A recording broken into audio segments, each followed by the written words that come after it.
Okay, we are going to get started. We are a little behind time here. I know we have quite a few people on Zoom, so we don't want to keep them holding. Okay, all right. Again, welcome to the Dean's Forum. Today is November 29, and the last forum for the year 2021.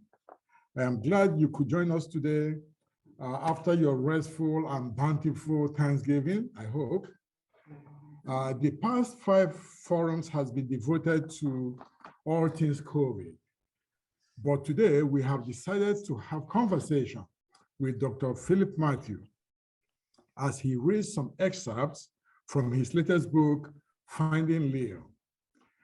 We do this even as we are seeing the emergence of new COVID-19 variant, with the variant of interest named Omicron. We will answer some of your questions or concerns if we have any time left during today's conversation.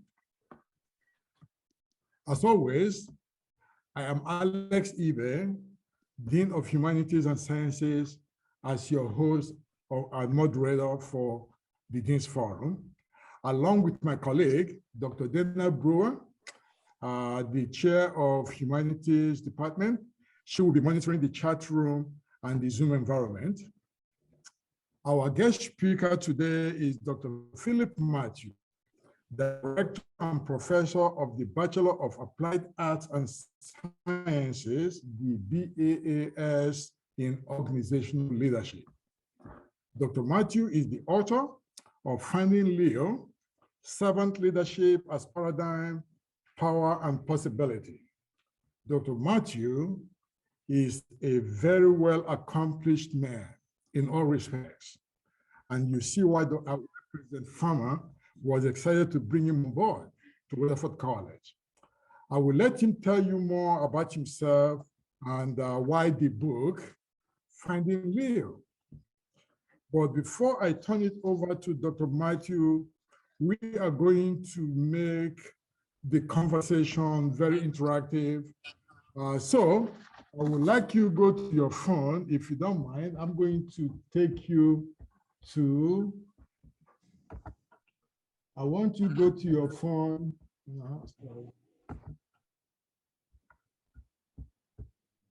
Trying to slide, if I can.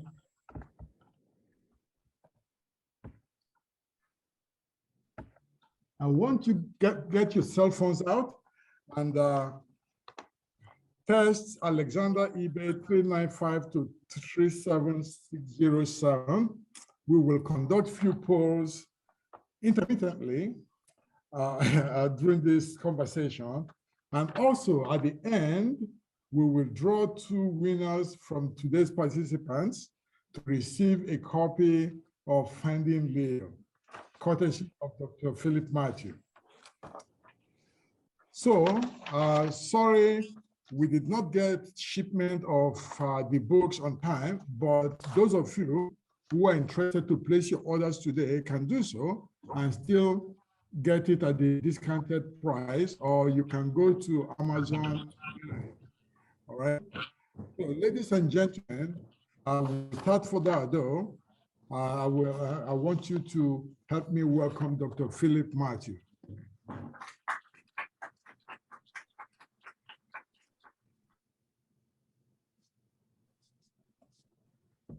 Right, good afternoon, everybody. Thank you so much for coming here in person, and to our friends on Zoom. Thank you so much for joining us as well. Really great to be here. I want to send a special, really appreciate his support and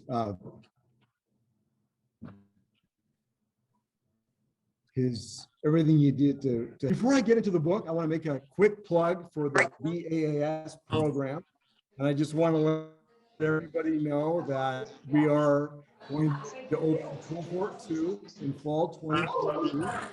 So we will be opening applications in February of this year. If you're interested, if you have an associate's degree, you want to take the next step and earn your bachelor's degree in a very affordable and practical way, then you're welcome to contact me or go to our website to learn more about applying for the bachelor's program. So this afternoon, I just want to read a few excerpts from the book. But before I do that, I want to mention someone who wrote the foreword to the book. I had two people write the foreword to the book. One is Dr. Shanfurch, who was my advisor at Gonzaga. He said that he was nervous, and then I said, "Do you want me The to other read the person thank you?" was And he said, Professor "Yes." Larry So, Spears. And Larry Spears authority today on servant leadership in the world. And he was very gracious to write the foreword for this. What's also interesting is that Larry Spears had a very close and personal relationship with Dr. Jim Boyd, president of Weatherford College from but you're really good. 1993. If I'm just breathing and out through his nose, I kind of put it in there, Dr. and then just kind of Boyd and let him Larry chill for a minute. presented at And seeing how conferences he together, you get that? and they were part of the Speakers Bureau. And he writes that Jim Boyd was a very thoughtful and deliberate person by nature, and his keen insights into servant leadership really influenced Larry. What's also interesting was that Larry helped Dr. Boyd write his book on servant leadership before he passed away, A Servant Leader's Journey. So if you're interested in that book, that's available on Amazon and other places as well. So Larry, Dr. Boyd, we have a very close connection here with servant leadership. So I want to read just a few passages from this book. First, I will start with the introduction. So the introduction really delves into the title, Finding Leo. So I'll just read a few excerpts from here. The title of this book, perhaps reminiscent of a popular movie about a colorful clownfish, is actually inspired by Hermann Hesse's novella, The Journey to the East. Indeed, the story influenced the birth of the modern servant day leadership movement. Hess wrote about a group of pilgrims traveling on a mystical voyage. They belonged to a group known as the League. Among the adventurous group was a simple laborer named Leo. He accompanied the group as their servant. When grunt work needed to be done, such as carrying the luggage, Leo was your man. As the journey proceeded, the group noticed something different about Leo. Though he worked quietly in the background, often hardly noticed, he sustained the group with his spirit and his song. The group depended on Leo, and he soon became everyone's favorite person. Even the animals loved Leo.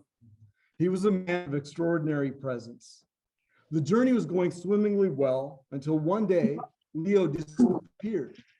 Shortly thereafter, things got messy. The group fell into disarray, and they abandoned their quest. A few years later, a member of the League was traveling alone when he ran into Leo. Leo took him to meet the officials that sponsored the journey. While before the august group, the man made a startling discovery. The humble servant Leo was actually the head spiritual guide and president of the League. He was stunned by this revelation. Leo's disappearance turned out to be a test of the group's fortitude.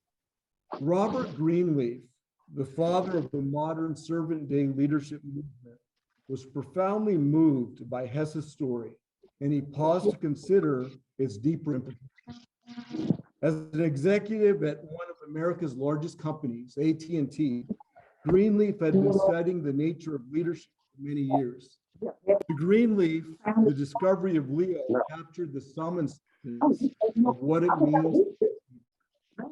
And I'll quote from Greenleaf. This story clearly says that the great leader is seen as servant first. And that simple fact, Leo was actually the leader all of the time, but he was servant first because that's what he was.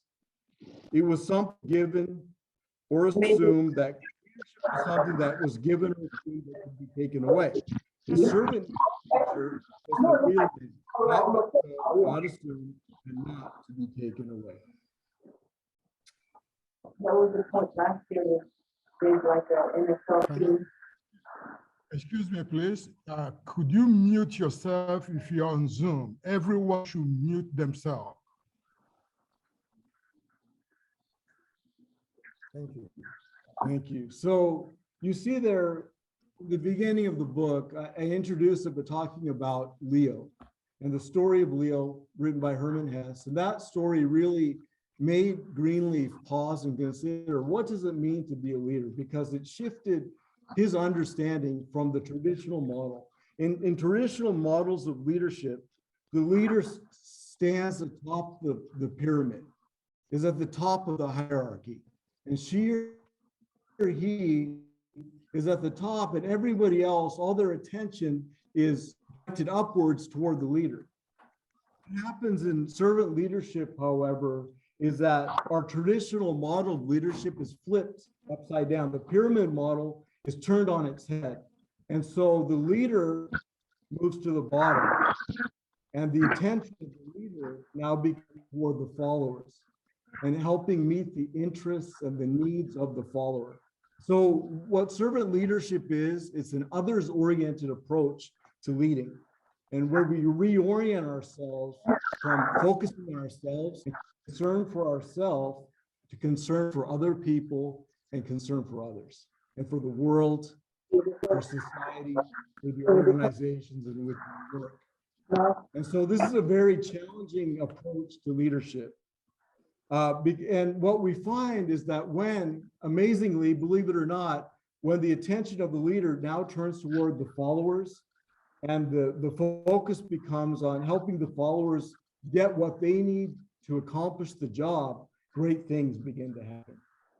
And so we see this flipping of the pyramid. And Greenleaf suggested, what he proposed, how do you know whether you're a servant leader? He asked that profound question. How do you know? He developed what's called the BAAS test. And this is what he described as the best test of servant leadership. He said this, the best test is this: do those served grow as persons? Do they, while being served, become healthier, wiser, freer, more autonomous, more likely themselves to become servants? And what is the effect on least privilege in society? Will they benefit or at least not be further deprived? And so another difference between traditional models of leadership and servant leadership is this, is that in servant leadership, the leader doesn't determine whether the leader is effective, whether he or she is effectiveness is determined by the impact of people. If they're becoming healthier, wiser, freer, more autonomous, and more likely to become servants, you know that you're. And so that if they're becoming brings us to the introduction. Now, in this book, I based these 10 chapters that was developed by Larry Spears. And these 10 characteristics are listening, empathy, feeling, awareness, persuasion, conceptualization, foresight, stewardship, commitment to the growth of people, and building community. These are the 10 characteristics of servant leadership that Larry Spears derived from an intense study of Robert Greenleaf's writings. And so for each of the characteristics, I shared the story, 10 stories about 10 people who manifested these characteristics. On that note, Yes. I will have the poll conducted before you give away the information we'd like to share with the rest of the group.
Yeah, was it? Oh.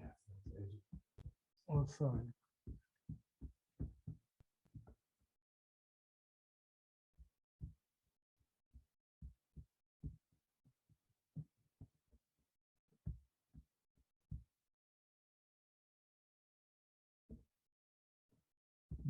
What I would do is move this back to my computer here. I can see it before I break my neck, and then I will ask the questions in that.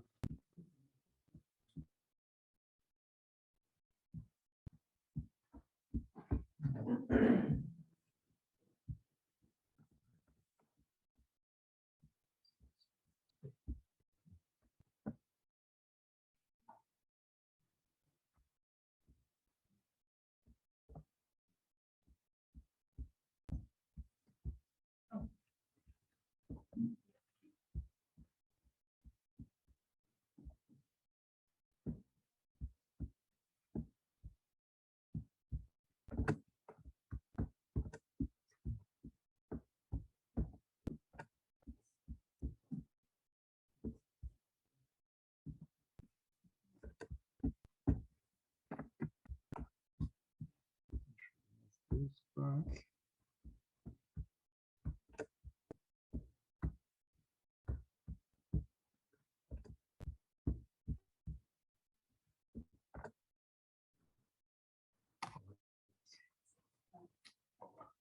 Okay. What notable names come to mind when you hear of servant leadership? You may now testing your answer. Remember, you got to test it too. You test it to 37607. Okay. All right. You can test it as many names as possible that come to mind.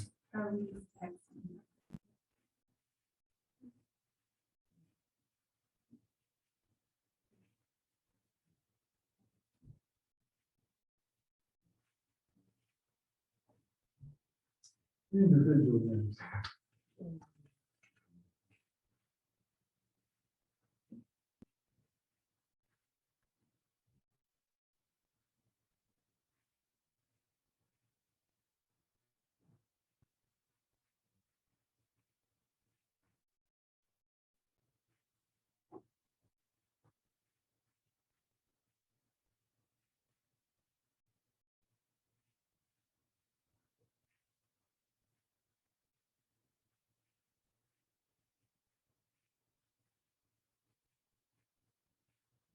You see Jesus Christ on boy, I completely.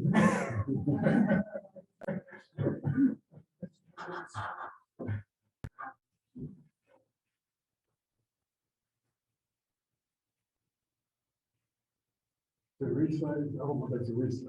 Mother Teresa.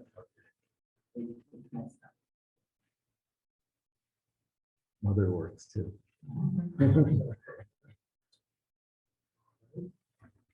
Wonderful. All right. Okay. Let's have Dr. Mathew continue. Sure. Okay. Yeah. Thank you, Dr. Eby. That was a great idea. So you can see in this word cloud, we have so many responses, and servant leadership is something that's universal. It's something that we can find in every culture, in every religion, in every faith. And so you can see so many of these names here. I chose 10 servant leaders, and for listening, I talked about Herb Kelleher, the CEO of Southwest Airlines. Empathy, Harriet Tubman, conductor of the Underground Railroad. Healing, Mother Teresa, missionary to the poorest of the poor in Calcutta. Awareness, Malala Yousafzai, the activist for children's education in Pakistan, who was shot by the Taliban for her work. Persuasion, John Woolman. He single-handedly helped the Quakers disengage from slavery through conversations, through persuasion.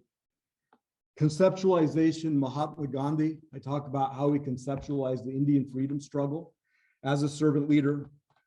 Stewardship, Wangari Maathai. She developed the Green Belt movement in Africa and planted several million trees as a steward of the environment. Commitment to the growth of people, Viktor Frankl, doctor of the soul during the Holocaust. And Martin Luther King, Dr. Martin Luther King, building community. So the excerpt that I want to read briefly from is the characteristic of foresight. And I illustrated this through the life of Eleanor Roosevelt. And she's one of my heroes, a very special lady. If you really dig into her story, a tremendous, tremendous woman for our nation. So I'll just briefly read a little bit about Eleanor Roosevelt. Regarding foresight. Foresight develops as a leader reflects on the joyful as well as painful influences of the past. In his best-selling book, True North, Harvard professor Bill George asserted that leaders would do well to explore their life story in order to develop the characteristic of foresight. According to George, our personal experiences give shape to our unique contribution as a leader. The influence of Eleanor Roosevelt's past, particularly her family dynamics, helped her develop foresight and influenced her path to servant leadership. Anna Eleanor Roosevelt, the eldest of 4 siblings, was born on October 11, 1884 in New York. Her mother, Anna Livingston Hall, was a physically attractive and cultured woman who hailed from a wealthy and influential family. Now that's going to come in important here in a moment.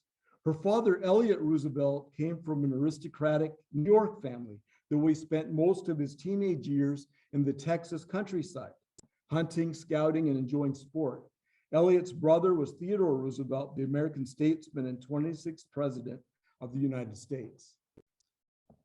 Roosevelt's parents shared a belief in social service and community responsibility. Volunteering and philanthropy were family values. Thus, Anna, her mother, actively engaged in community-based efforts and supported local causes. As early as 6 years old, Eleanor Roosevelt helped serve Thanksgiving dinners to underprivileged children in New York City. Every year, she helped decorate Christmas trees for children's hospitals throughout the city, including Hell's Kitchen, one of New York's poorest neighborhoods. Roosevelt empathized with children who were struggling with physical infirmities. She recalled, some of them lay patiently for months in strange and curious positions. I was particularly interested in them because I had a curvature myself and wore for some time a steel brace, which was vastly uncomfortable and prevented my bending over. Later in life, this blend of social privilege and social responsibility enabled Roosevelt to move skillfully in high society while remaining grounded enough to empathize with the struggles of the less fortunate. Now, Eleanor Roosevelt had an interesting relationship with her parents, 2 different dynamics. I told you that Anna Livingston Hall was a very physically attractive and cultured woman, right? However, she had a very emotionally distant relationship with her daughter, Eleanor Roosevelt. They spent time together, but she always felt that Eleanor Roosevelt lacked the qualities that she valued. She didn't think she was beautiful enough. She thought she was very awkward, not physically attractive, not elegant.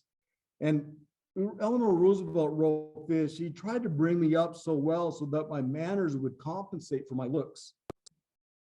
But her efforts only made me more keenly conscious of my shortcomings.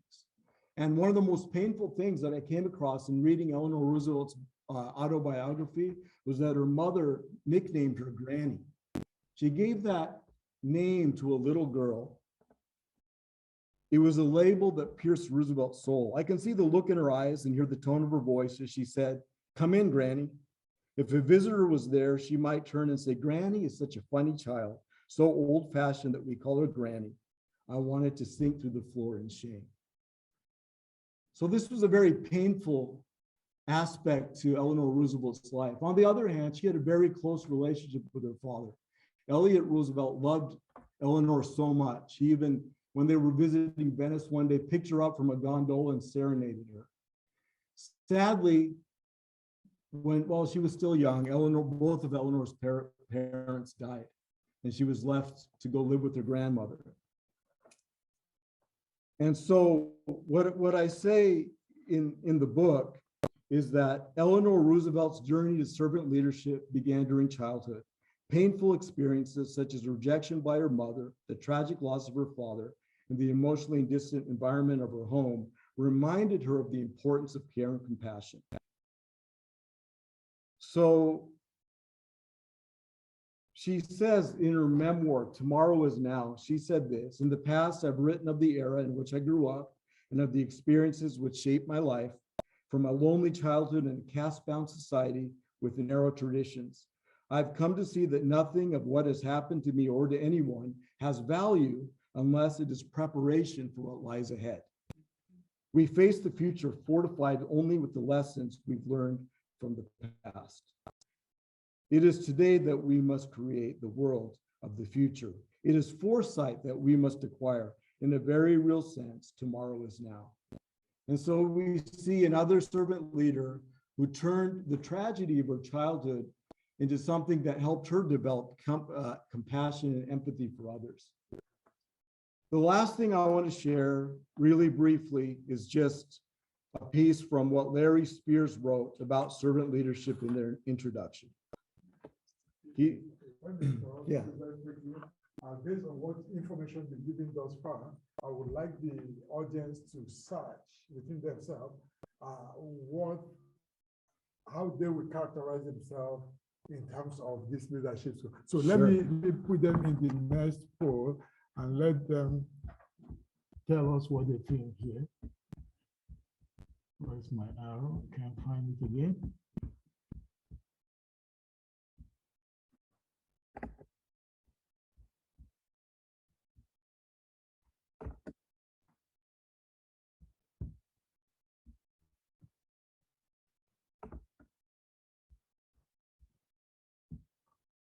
Is that what? That's it.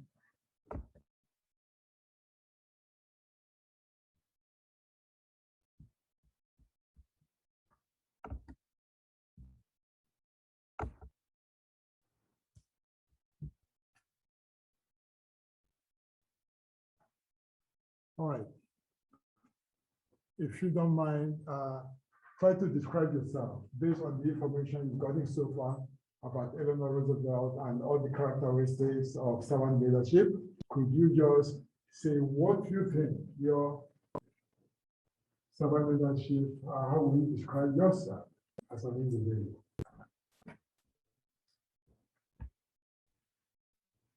So think about some of your strengths as a servant leader. What are some characteristics that describe how you enact servant leadership?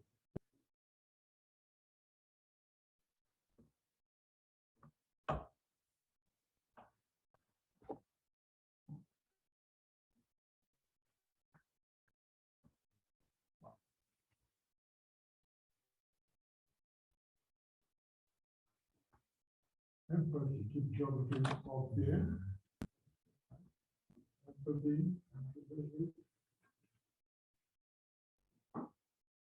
I'll let you continue from there. Tremendous words. Thank you to our friends on Zoom and in person for listing these words. This is a perfect segue into the last portion, which I want to read. This is what Larry Spears says, and I think it wraps this up really well. It is helpful to understand that servant leadership starts within each one of us, and that it is primarily a personal philosophy and commitment that we can choose to practice in any environment. Servant leadership is not a leadership style that one puts on and takes off like a coat, depending on the weather or the situation. Rather, if we understand Greenleaf's best test as the fundamental understanding of servant leadership, then it becomes clear that the choice to act as a servant leader is ours to make and no one else's. Our personally embracing servant leadership does not require the approval of our supervisor or our organization's chief executive. We don't need anyone's permission to personally do our best to act as a servant leader. It is our choice. So one of the things that one of my goals in writing this book was to make servant leadership accessible to people. Oftentimes we hear the word servant leadership and it's kind of an abstract term, but I wanted to illustrate what does this look like in the lives of people? What does it look like when someone chooses to be a servant leader? And so we have these 10 stories of these people, and we can see that servant leadership, like I said, is found in every culture, in every society, even from the very beginning of time, in every faith, even in our homes. Some of the best places we can be servant leaders is in our homes. And indeed, that should be the first place. The other thing I wanted to note was this, and I'll read Larry's piece here. He said, servant leadership isn't pie in the sky kind of work.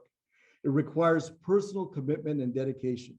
Servant leadership is also a universal concept, one that we can recognize in ourselves and in others when we come to understand what it means and what it looks like in practice. So this was not a direct goal. One of the side effects, I think, of writing this book is to help people understand that, as Larry said, servant leadership isn't pie in the sky kind of work. Oftentimes, one thing that I run across, if I become a servant leader, are people going to think of me as weak? Are people going to think of me as soft? But if you think about it, which takes more strength? Which takes more fortitude? What takes more toughness, to care about yourself or to care about other people? I think anybody can care for themselves. That's our tendency as people to do that. But what Dr. Martin Luther King said was that leaders need a tough mind and a tender heart.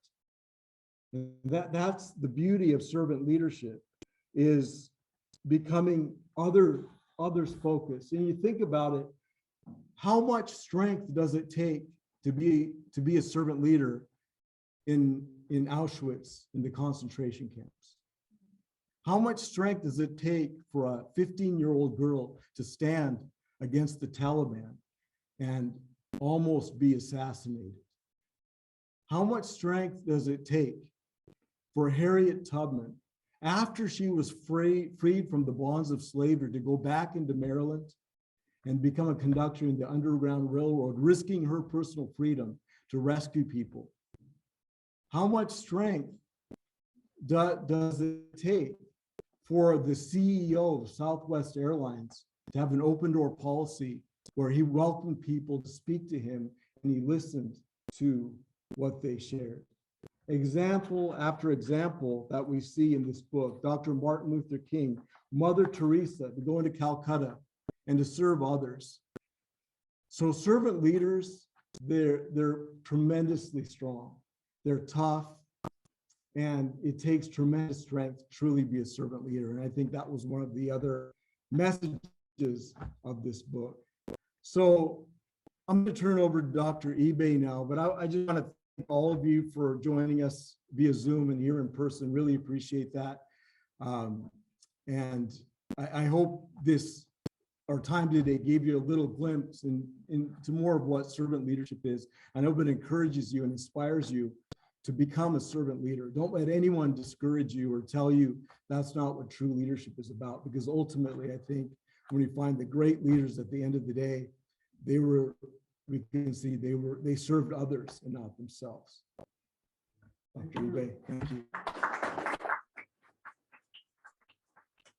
You may ask questions, but while you're asking your question, I will get into our next. I have some polls here for you. It's going to be a test. So get ready to take this test, and let's see how well you're going to perform.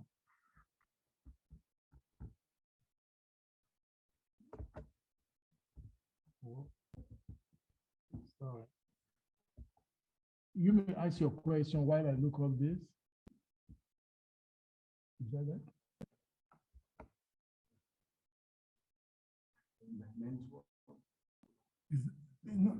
no, that's not the, no. That's not my next question. Well, you guys can ask questions, those of you here, while I look up the next poll. Sorry for the.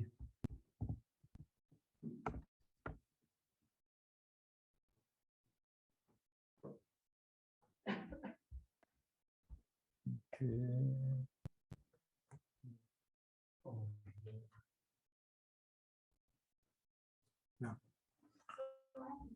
Yes. Which of the 10 stories was your favorite?